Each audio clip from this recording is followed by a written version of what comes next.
òṣèlú of Ìjẹ̀bú-Land àti kí wọ́n ẹgbẹ́ ọba Kùjẹ́. Ẹ máa wo ètò Bisi Ologe Show, ètò tó gbayì ni, ètò tó kọ́ni lọ́gbọ́n ni, kí ẹ bá wa máa wò ó.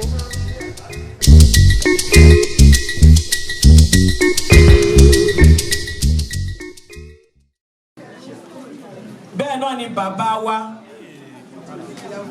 ẹni bí ọkọ wa ni wọ́n wọlé pẹ̀lú ìyá alálùbáríkà ìyá dáadáa. When we say consigned mother, she's consigned to all children. We recognize her and we welcome our daddy, the Vice President of the Federal Republic of Nigeria. And we just have a standing ovation for our Vice President, Babawa Professor Yemi Osinbajo, Babawa Arayale Elala. Abegade ojumo lode o se bale. Aṣọ tó mú lọ sókè níjọ́ ọdún bàbá kan wọ̀ sẹ́sẹ̀ tó everything. Bẹ́ẹ̀ náà ni bàbá wa ẹni bí ọkọ wa ni wọ́n wọlé pẹ̀lú ìyá alálùbáríkà ìyá dáadáa. When we say consigned mother, she's consigned to all children. We recognize her and we welcome our daddy, the Vice President of the Federal Republic of Nigeria. And we just have a standing ovation for our Vice President, Babawa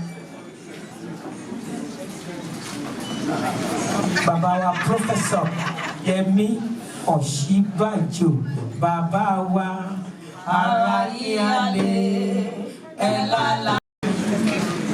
Thank you. Thank you, sir. Thank you, my grandma. Oyao, Epuririma. I was a queen, I white kene, alala.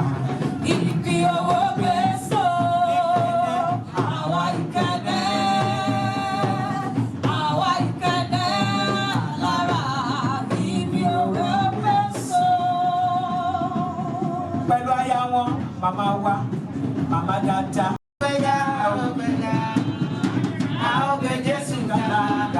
Oya ma bo lodo grandma. Jesus of Fiona must be honor, must be. Yes, sir. Àwọn ló ní ìwáyé ọba ní Ìlíṣà. Àwọn ló tẹ ìlú kan. Ìlú náà láti dé ìfẹ́. Yes, sir. Abẹ láti ojú. Yes, sir. Nínú ìfẹ́ láti jáde. Yes, sir. Kí ẹgbẹ́ ẹtú ṣàlàyé dáre? Inú odù tẹ̀sí jáde ní ká ẹ lè jẹ ayé. Ó dà sir. Yes, sir. Nítorí náà, a sì jẹ́ ìyàwó kálẹ̀já jẹ́ ẹni gíga. Yes, sir. Ìmú fẹ́ sọ pé mo kéré jù kálẹ̀já. Ilé kálẹ̀já yé. Ilé kálẹ̀já mo dà pé mi mo kú jù ní ilé wa. Lọ́dún pé a jẹ́ jagunjagun ọlọ́dẹ gbogbo wa. Yes, sir. Ní ìlú Rẹ́mọ, àwa ni a ní òkúmúlérò gbogbo Rẹ́mọ. Yes, sir. Kálẹ̀já yìí. Yes, sir. Ìlíṣà ní àtẹ̀ló sí. Yes, sir. Nígbà tí ìyẹn mú wa. Yes, sir. Kálẹ̀já Ìlíṣà. Bẹ́ẹ̀ni. Ẹ ṣé bàbá mi. Ṣé gbọ́ ààrẹ?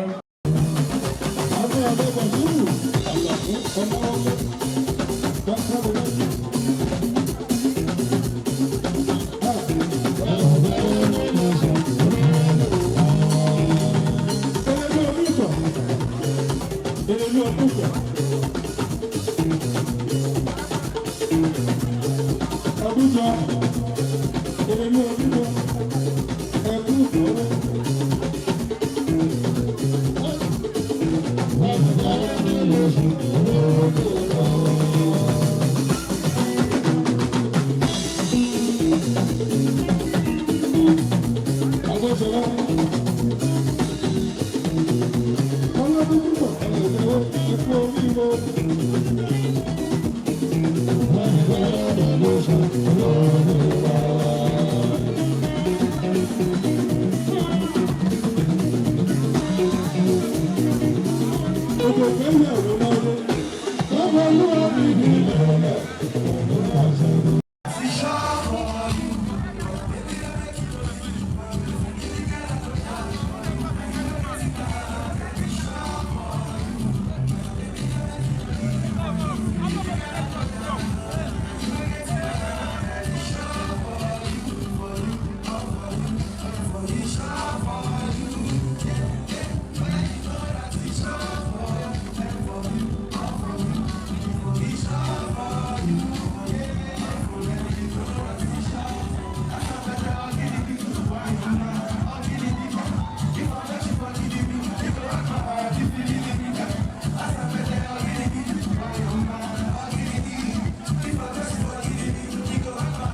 Thanks for watching this video. Please don't forget to click on subscribe button.